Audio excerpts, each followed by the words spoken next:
Breaking the Chain. Juanantes Dios Rodriguez was a poor farmer. He was a good man, a good husband. He worked hard and lived a simple life. One night, Juanantes took a bottle of whiskey to the field behind his house. He didn't usually drink alcohol. He hated the taste, although people said it was better than most other pleasures in life. Some people had even found the good light after drinking alcohol. A person who experienced the good light was able to leave this earth and for a short time stay between two worlds in a place where death couldn't touch them. This light meant good health, long life, happiness, good business. Everyone searched for this light. But Juanantes didn't drink until that night. There was no reason for his drinking, nothing to celebrate, no anger to drown or sadness to forget. But he couldn't fight his desire on that night. When he had finished the bottle, he heard a voice. The voice commanded him to go to the top of a mountain called the Hill of Sand on the first Tuesday of the 9th month at midnight. There he would find a large fire in the forest. He would see a bag by the fire. He had to approach the fire and pick up the bag before the fire burned it. Inside the bag, there would be treasure and something else, a mandate. He had to do exactly what the mandate ordered him to do. On the first Tuesday of the 9th month, his wife, Cardinala, went with him to the Hill of Sand. They left at midnight, as the voice had instructed, and walked through the forest. They were afraid but excited at the same time. The noises of the night were all around them. Eyes shone in the dark, watching them. Juanantes had told Cardinala about the voice during a moment of weakness as he lay there recovering from his night of drinking. He knew now, as she pushed him forward in the darkness, that it had been a mistake to tell Cardinala. Since he had told her about the voice, he had had no peace. He couldn't work. His farm and his animals had suffered. Cardinala wouldn't leave him alone, day or night. Even in silence, they knew each other's thoughts. To him, the mysterious voice he had heard was like an evil curse. But not to Cardinala. To her it was a way of escaping from their poverty, the way to the good light. Juanantes wanted the treasure, but at the same time he feared it. He wasn't sure he should do what the voice had commanded. But Cardinala's desire infected him. She decided for both of them. They would go to the Hill of Sand. They would do exactly what the voice had told them to do. They would find the treasure. She planned. She worried. If the bag contained money, how would they spend it? If it contained jewels, who could they sell them to? She woke him up with her fears. The police might ask questions. If there's gold in the bag, what will we do? The more she pushed, the more full of doubt he became. I may be poor, but at least I'm happy, he told her. She called him a coward and threatened to go alone. So they went together on that dark night. At one point, Cardinala wanted to turn back. She suddenly had a black thought. She could see danger waiting for them. She called to Juanantes, but it was too late. He didn't hear her. He didn't answer. He didn't even turn his head. There was no moon. Cardinala could only see his white hat in the darkness. He walked on without stopping, without thinking. He wasn't cautious or indecisive now. There was another Juanantes inside his skin, fingers holding tightly onto his machete, eyes staring. What had caused this change in him? What was driving him forward? At last they came to the fire, an enormous, blinding fire. Juanantes waited for a moment, silent, thinking. Should they turn around? Could they escape this? Forget it had ever happened?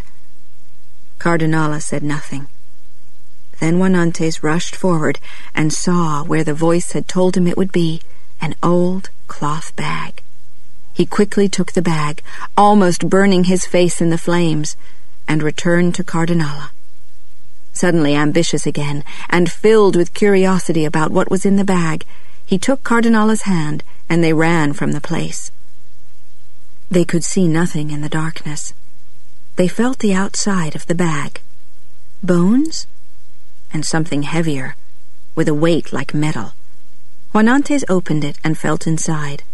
It was impossible to see, but yes, there were the bones of a man, a machete, and in a smaller bag, a bottle of whiskey and some gold coins. Was this the treasure of the dead? It was all a mystery. He found a metal box and opened it. Inside he could feel some kind of paper, a document. This must be the mandate. The events of later that night have never been fully understood. In the early hours when it was still dark, as Cardinala lay sleeping in their bedroom, Juanantes opened the metal box and read the mandate. The mandate told him to kill a man, Prudencio Salvatierra. Kill? Juanantes shook with fear. He left quietly and went to a bar to have a drink. He needed a drink now, to calm himself. He needed to think. He was lifting his glass to his mouth when he heard someone say the name of Prudencio Salvatierra. The sound of that name filled him with hatred. His glass crashed to the floor. He couldn't see. He couldn't think. He wanted this man's blood. He had to spill this man's blood. He pulled out his machete and rushed toward Prudencio Salvatierra. "Fight, or be killed like a dog!" he shouted. Prudencio pulled out his machete. "Who are you? What do you want with me?" Juanantes attacked him. There were screams. People were running. Tables and chairs were knocked over as people crowded around to watch. Juanantes was wild, with the strength of 10 men. His machete came down again and again on Prudencio Salvatierra until the bar was red with his blood. Prudencio had no chance. Within minutes he lay dead, his body in pieces. Later, Juanantes was questioned again and again by the judge. Why had he fought with Prudencio Salvatierra? Juanantes could give no answer. There was no logic. No, they had never met before. No, he was not an enemy, until that night. Until the moment when Juanantes heard his name, the name he recognized, the name that was written in the mandate. Juanantes was found guilty of murder and sent to prison for 10 years. Cardinala found employment as a servant near the prison so that she could visit Juanantes every Sunday. After many Sundays, they began to talk of when Juanantes would be freed. "What are you going to do?" asked Cardinala. Juanantes heard her words again and again in his mind. What are you going to do? What are you? Not we. He looked hard at Cardinala, as a policeman looks at a suspect, searching for signs. Was she planning to stay in the city? Was there another man? "Tell me, Cardinala, aren't you coming back with me?" "No." Her quiet answer, her guilt, hit him. For a moment he couldn't speak. All right. But I must go back to our village. You know that, don't you?" "Yes, I know. But I don't care what you say. I'm not going with you. I went to see the priest. He told me it was the work of the devil. I'm not going to fall into that trap again." "The priest? Why did you go to the priest?" he asked her. "My boss wanted me to. He was worried about me. He's very kind to me." Juanantes knew it then. He knew that he was losing Cardinala. Prison was bad, like a kind of death. 4 walls, always the same 4 walls, the desperate faces, the waiting, the long, lonely nights. But losing Cardinala? No. Impossible. There was nothing he could do, though. When the evil light has fallen on a man, everything goes wrong. He would have to go back to their village alone. The following Sunday, Cardinala came to visit as usual. "You've come," he said. "Of course I've come. What do you mean? Well, I thought... You thought! You think too much, laughed Cardinala. In her mouth, a new gold tooth shone. And this tooth?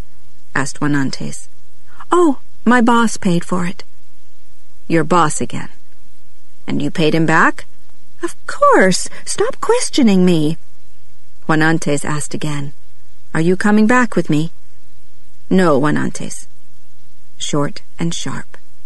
It cut his heart. Well, at least... He stopped. His voice left him. At least this way I know, he finally managed to say. These things happen to people who have swallowed the evil light. His sad eyes grew hard as he watched Cardinala's face.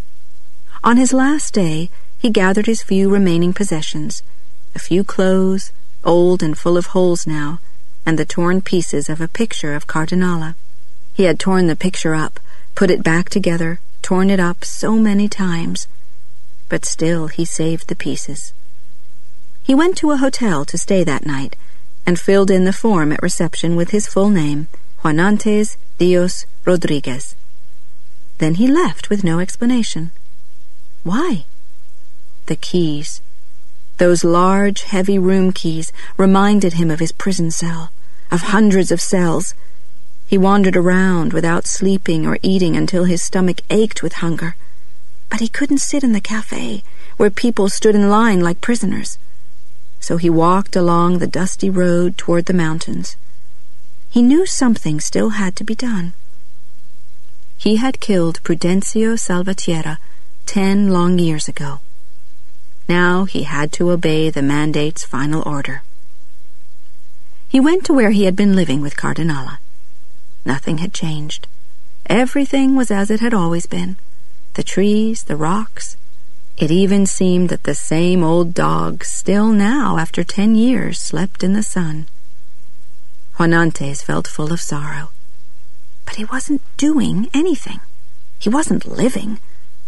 And so, without further thought, he called on the wise old man, Tata Guamarachito, for help. It's no good being in this condition, the old man told Juanantes. You're good for nothing. Nothing goes right. I know why you're suffering. As a young man, the same thing happened to me. Yes, I can help you. I can help you understand what you're dealing with. I can advise you about what you have to do. But I don't want to do what the mandate ordered, shouted Juanantes. I have no enemies. It's not necessary to have an enemy.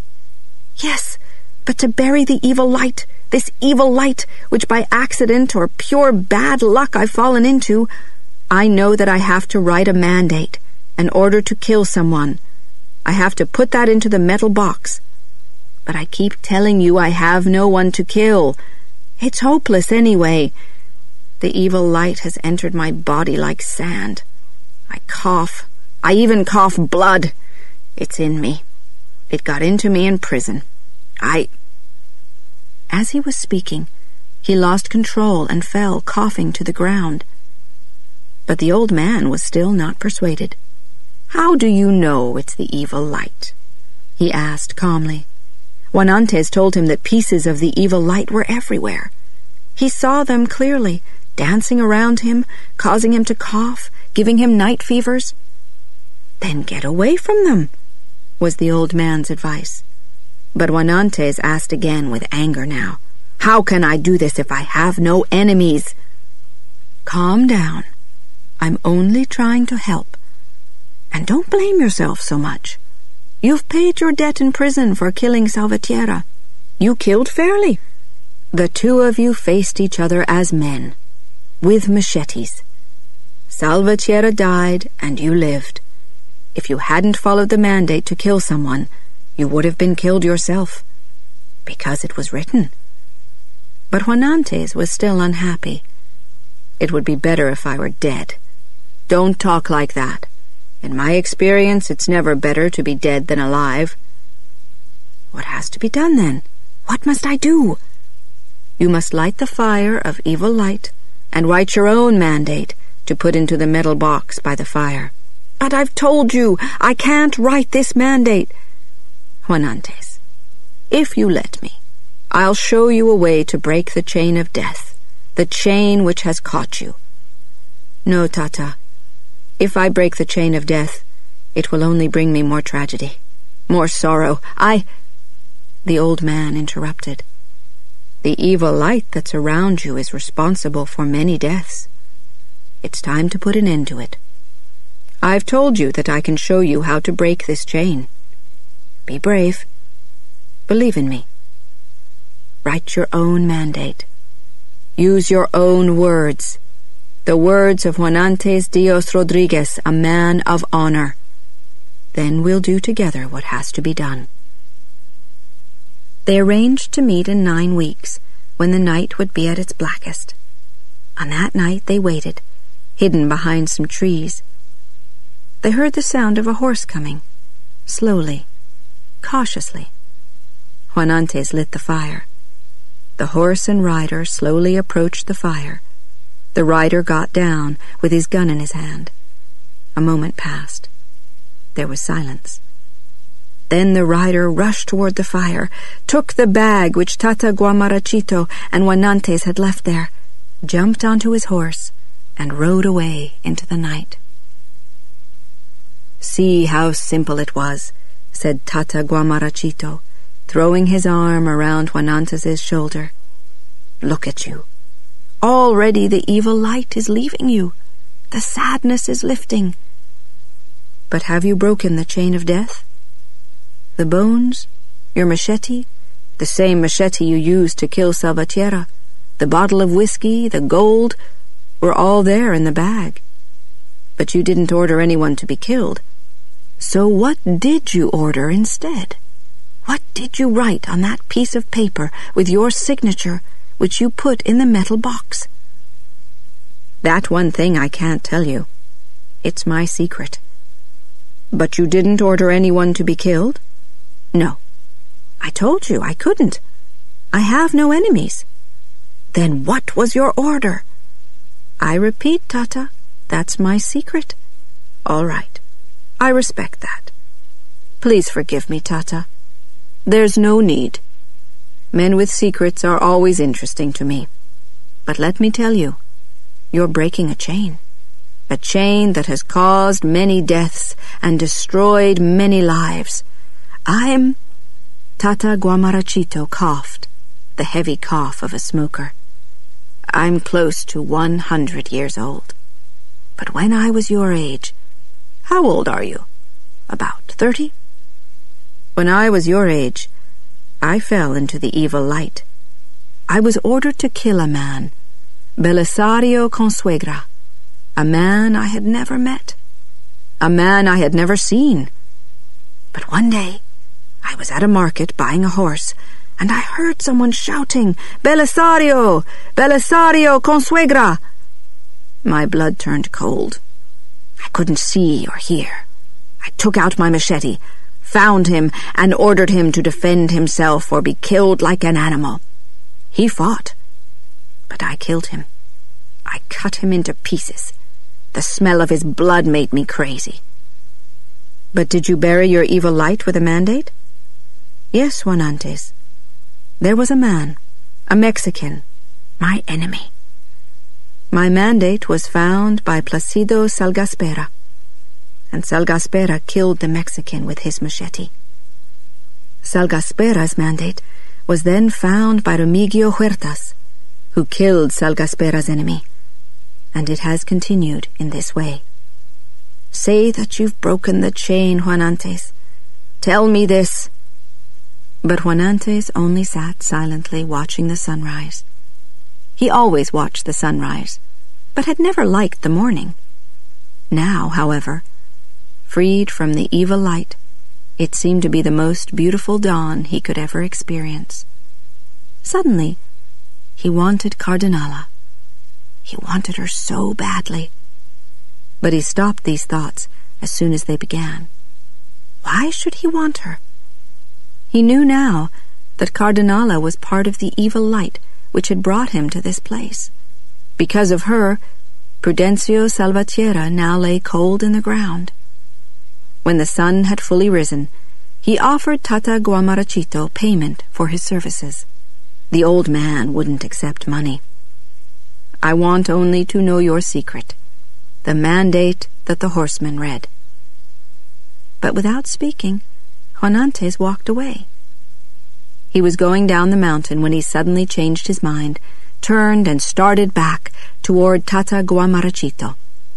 Walking, then running, shouting, "Tata! Wait! I will share my secret with you!" When he reached the place where they had sat, he bent down and whispered in the old man's ear. "Is that true? Was that really your mandate?" asked the old man, smiling, trying to hold back his tears of joy. Yes, that she too would be torn up when the picture was torn up. Now I know, Tata, that when I tore up Cardinala's picture in prison, it began to free me from her evil power. Woman, when she goes bad, is the worst of all evil lights. Because of this, my mandate ordered the unknown rider to take the picture of the first person with an untrue heart that he found, the first unfaithful friend or lover, and tear it into pieces. There are many ways of destroying someone.